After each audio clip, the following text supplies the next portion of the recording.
Welcome along to a Festive. Get stuck in with a Christmas turkey in Dan Barber and a Christmas pudding in Martin Dixon. Lots coming up on the show. We're going to speak to Gordon Elliott. You might have heard of him. He's got a host of chances in Ireland over the festive period, and Patrick Mullins as well.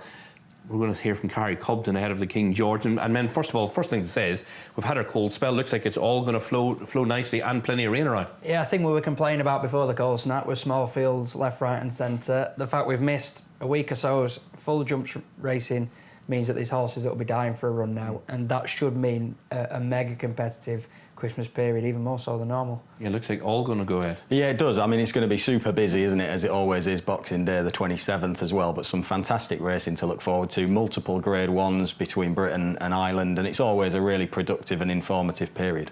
Paul Nicholls got such a good record in the King George. He's going to feel free, Froden, Hitman and Bravemansgame. He's at the head of the market. How impressed have you been with him? I think he's in terms of jumping ability, out of the top draw, he's an extremely fluent, bold and athletic horse. But for me, it's this dynamic of potential rain in the lead up to a King George, the ground becoming more testing, whether he's really got the reserves of stamina that you need to win a properly well-run 3-mile race. Because for me here, you think the way he's gone through the race, he's going to go and win by 6 or 7. In the end, he's no further clear at the line than he was at the last. Eldorado Allen trying to chase. And then you got Sam Brown back in third. That was in the Bet365 Charlie Hall Chase, where he was ridden by Harry Cobden once again. Earlier, I caught up with the jockey. I'm joined now by Harry Cobden. Harry, start of a big week. How are you feeling? Yeah, obviously looking forward to it. We've got racing until Thursday now, but you know, I think Kempton's the main one on Monday. Yeah. Lots of rain forecast to see. Yeah, I mean, we wouldn't want a huge deluge at Kempton, but you know, a bit of nice soft ground wouldn't be a problem. How hard was it to choose in the end?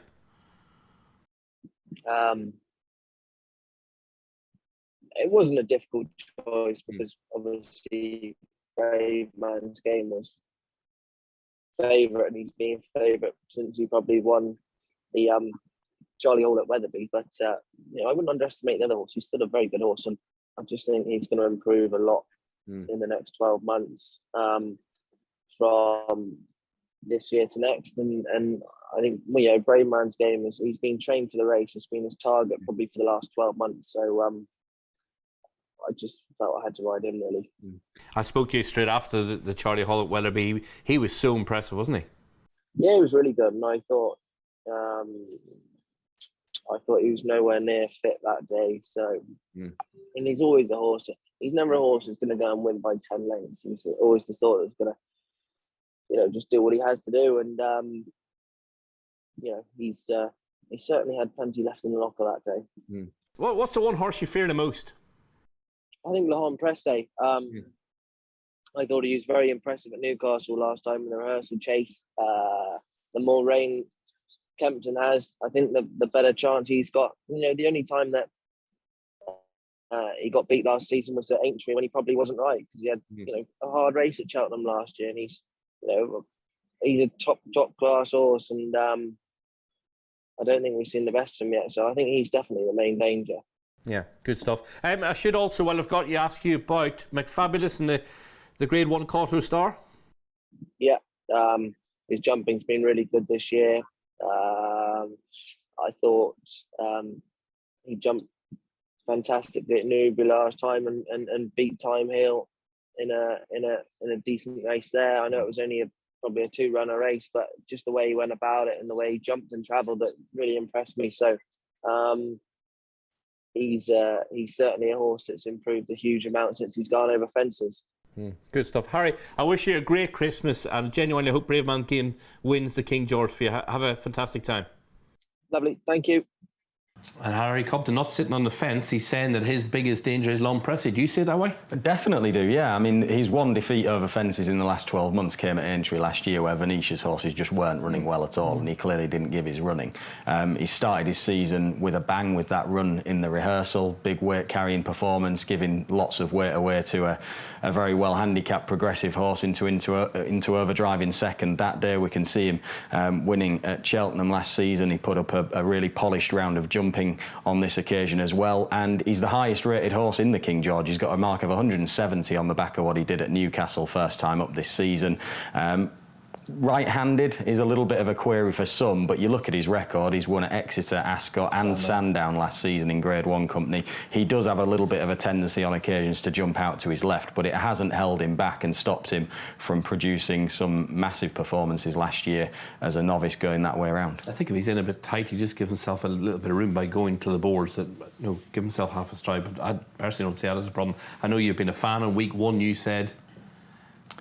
And you still believe that? Yeah, on week 1, he was, when we were looking at the race at that point, sort of 5-6 weeks ago, Bravemansgame was a 6-4 shot and he was 7-1. Now, you knew that Bravemans was going to be going down that route and you weren't sure that L'Empressé would be, but now we're here, and I would still have L'Empressé as the favourite for the race personally. I think he's got the best form going into it. He's the most progressive of the lot of them and obviously respectful of Bravemansgame, but I do think L'Empressé should be favourite. Paul Nicholls, he's just got that knack of getting horses to improve and improve. He's the one trainer you can never really know with the ceiling rate enough the ability is going to stop. Hitman?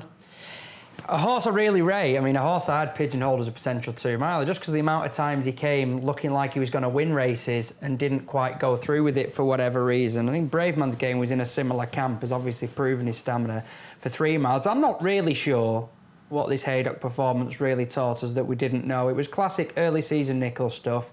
We're going to make use of our fitness. We're going to go and make use of our jumping. We're going to take advantage of a soft lead against 3 horses that, for me, just didn't perform. Yes, it was the longest trip he's tackled, and he didn't stop at the end, but he was never put out of his comfort zone. And I do think that remains a concern for a horse that has been weak at the finish a couple of times, even over short trips. Yeah, I must admit, I think he's a dreadful price. He's about a 4-1 shot. He's just the worst value in the race for me. I think there's horses 4-5 times his price that have got at least as good a form, if not better, than he has. We saw Envoy Allen at Down Royal last time. He sounds like he's coming across for Chiefly Park and Henry de Bromhead. You think of him a couple of seasons ago and how good you thought he was going to be. How impressed were you by this? Well, look, it was a race where we don't know quite how forward other horses were in the race. Galvin disappointed on the day. I suspect Conflated needed the run. Kemboy has a habit of being placed and not winning over the last couple of seasons. So, look, it was a good effort. I found myself cheering him on up the home straight. I backed Kemboy, I didn't. Had you? Fair enough. Did you back him each way? No. Yeah, but it was good to see him get it done and good to see him back to this sort of level. You've got to question whether he'll definitely back it up, and there's no doubt in my mind that the King George will be a much more competitive, deeper race than that was. And there's also element as well, like their main gun for the race was Allaho. And it's almost like he's found himself in the race because he's won, not recognised trial, but a race as a stepping stone race on the way to it. And in his absence, well, of course, we're going to go there with him. OK, sum it up for us. If I was in Martin's position those weeks ago and I was on L'Empressé at 7-1, I'd be absolutely delighted. Now I sort of have that, if you're going to find a hole in him at the price, it is this tendency to jump left, because he has done it every time he's gone right-handed, however marks it's been. I'm going to be looking at something at a bigger price, which I'll say at the end of the show in the best bet section, but I do think it's more open than that market suggests, and I couldn't agree with Martin more about the Hitman price. Just looks wretched to me. Yeah, I think he'll drift. I do think Hitman will drift. There's been quite a lot of people that have put him up anti-post, and I think he'll slide out. Eldorado Allen looks a big price to me at 20. He's about 16-20-1 shot across the board. He's been placed. He's run lots of good, consistent races in the top level. Placed in a Charlie Hall and a Betfair Chase already this season. I think he'll run well, and I think his price will shorten up from those odds. OK, let's look at the King George on Boxing Day at Kempton Park. Christmas hurdle, can Epperton close the gap on a certain Constitution Hill? Well, I'm viewing it a bit through that prism of last season in the Champion Hurdle, where if she'd done a flat on the last and lost footing, she'd have got a lot close to Honeysuckle, but I do sort of feel Constitution Hill, we're dealing with just a different entity altogether, almost like a different species.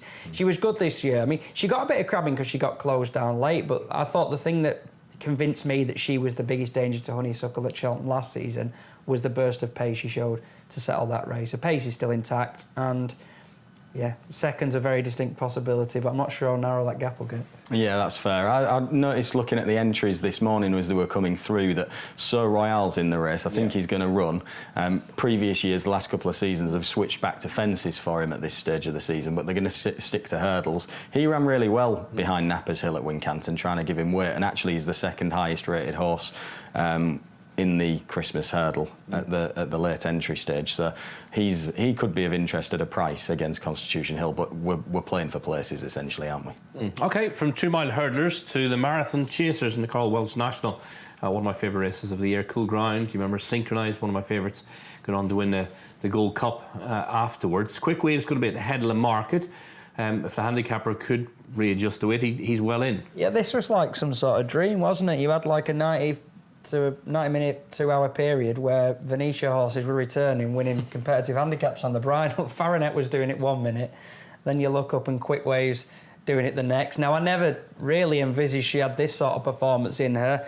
She was evidently really ready to go, and for a mare who travels, she obviously isn't short of stamina. But I just have a nagging concern. A, the strength of this race. B, massive effort like that off a layoff. Can she back it up out fairly quickly? I know it looks like she's not had a hard race, but she's still covered 3 miles plus, 3 miles 5. Yeah, probably on 3 of her last 5 starts, she's run to below 120, to be honest. So she has got a bit of an in and out record, is what I'm getting at. The last twice, there've been wins, they've been impressive. That sort of performance, of course, she's got a chance. But I think looking at her overall record, she's 9 going on 10. As Dan says, she comes off the back of a big effort, and she's got those inconsistencies in her profile. She'd be a negative for me at the top of the bet. It looks a deep renewal. Unbelievably so.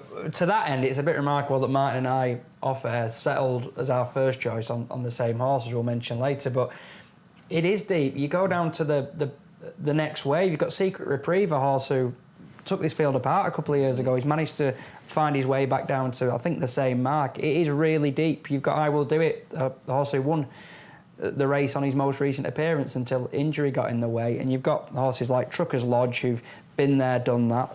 Up-and-comers who we think will be suited by the trip. It genuinely is as good a Welsh National as I can recall for progressive horses and interesting horses. It does look strong, doesn't it? I think the big dog's coming over from Ireland. We've got the Galopin Bear, who got disqualified from the Haydock Grand National trial last year, but he's a progressive stayer with a solid start up to his season over hurdles under his belt. So there's plenty in there against Quick Wave, I think, that as well as her lack of consistency in her record would make me want to be taking her on at the sort of price she is. I reckon more place lay than win bet.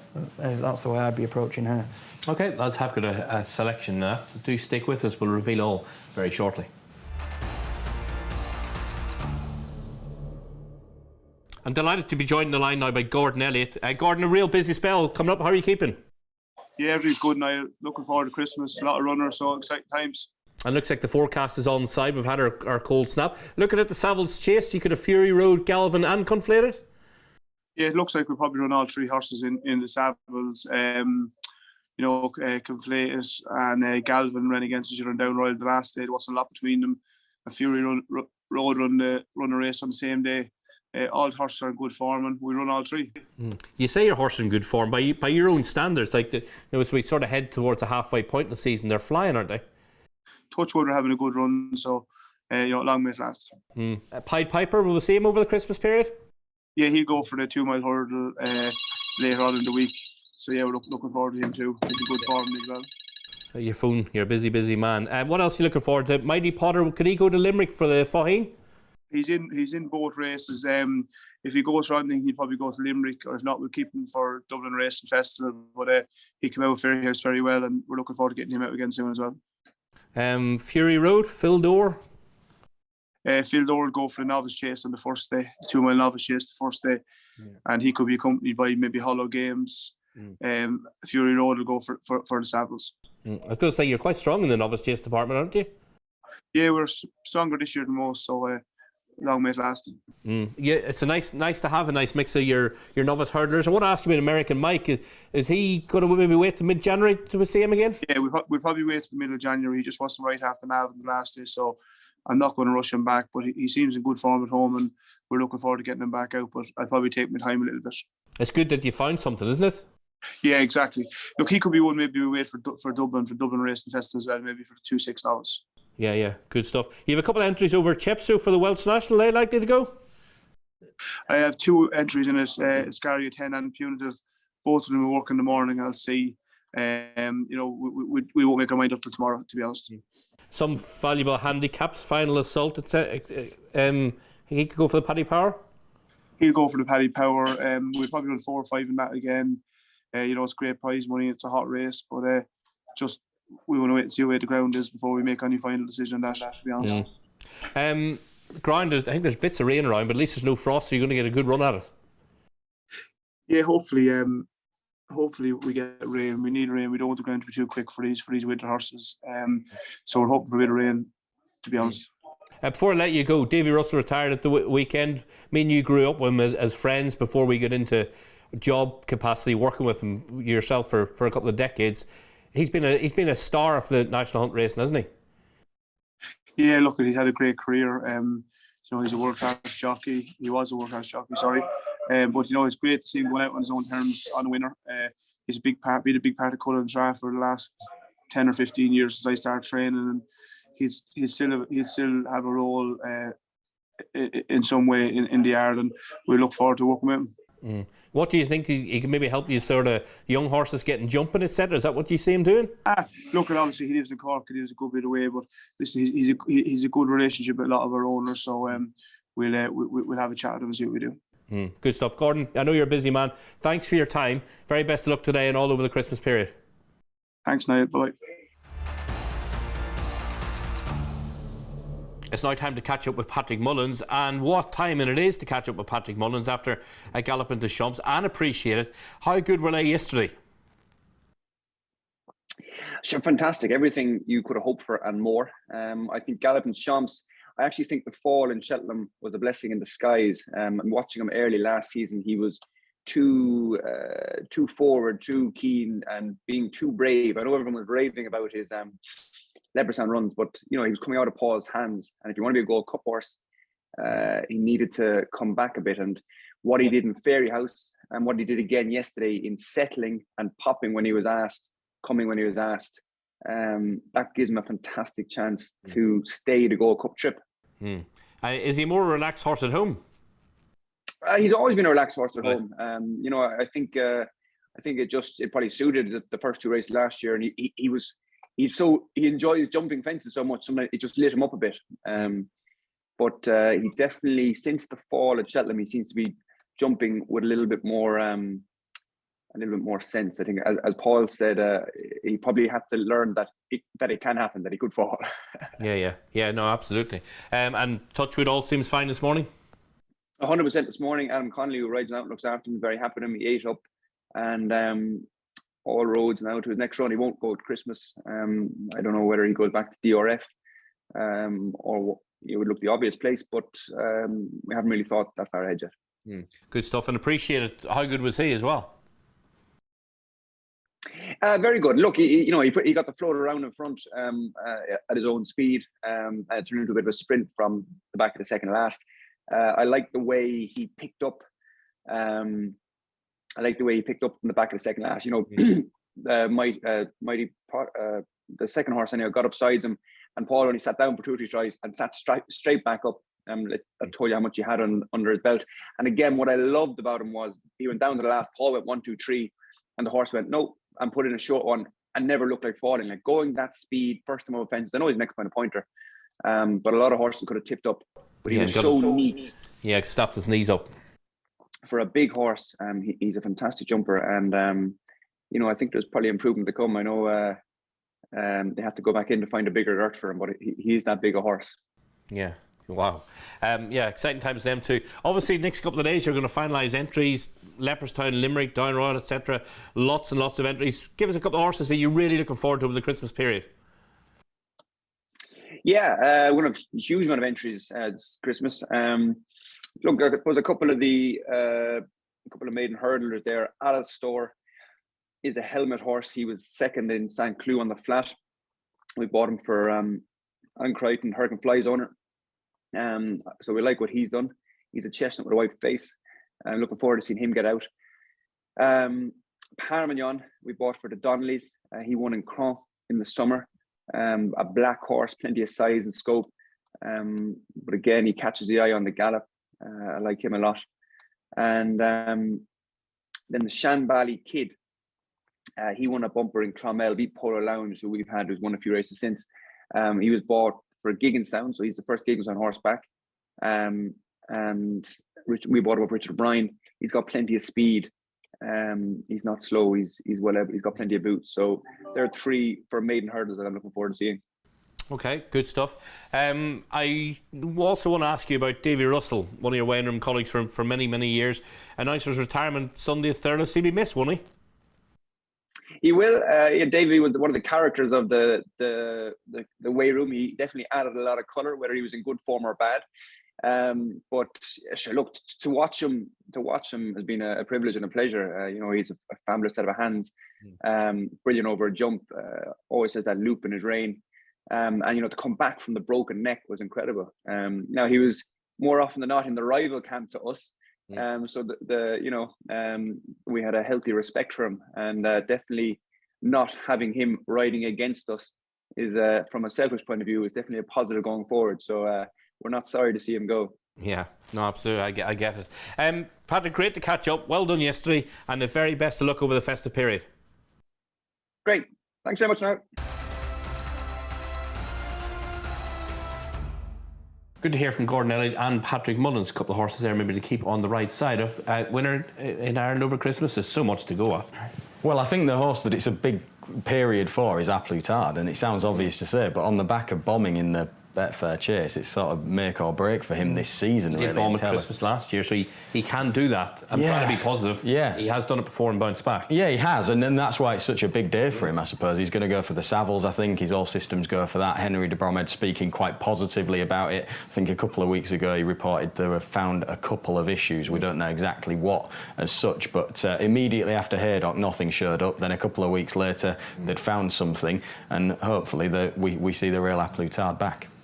Yeah, I'm going to Team Mullins because he's got that Paddy's Rewards chase, the good class 2-miler, pretty much sewn up judged on the entries. But I was half surprised that an Ergamine was listed in there just 16 days after his return. Will they really go back to the well? Potentially, I thought I made Chac and Poussoir a very good bet at 11-4.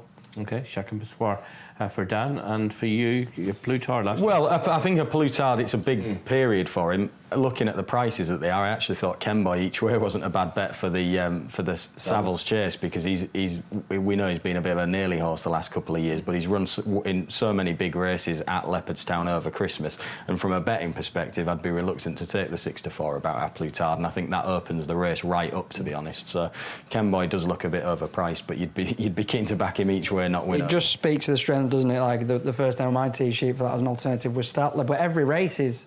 Mullins has got a host in the juvenile, so his running plans are absolutely massive, which is why there's some trepidation with the Chac and Poussoir and Ergamine angle. But obviously, if an Ergamine's not there, that 11-4 will be more like 11-10. Okay, looking forward to it all coming up very shortly over the festive period.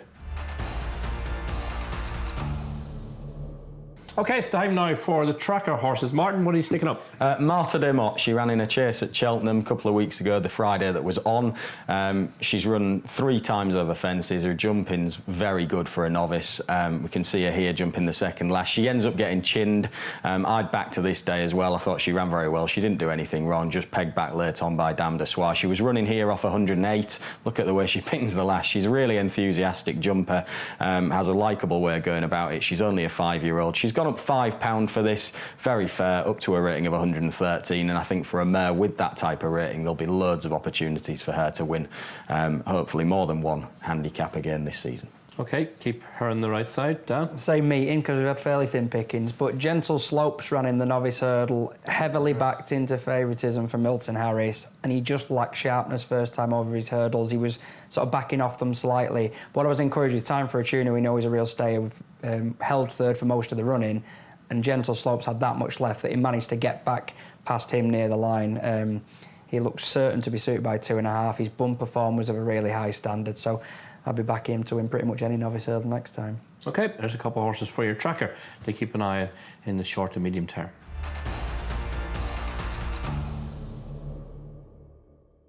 Okay, and the winner is, start with you, Dan.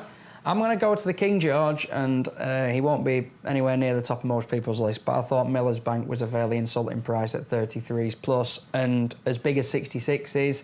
I think he's run smashing races both starts this season. You and I saw him almost give £12 to Beauport first time at Carlisle from a long way back, and then he's been in Pickdor, his backyard at Huntingdon and Peterborough Chase, and again left the strong impression that he's well worth another go at 3 miles now. I believe it's the plan. Strong pace likely, creep into it. I'm hoping for place money if nothing else. Okay.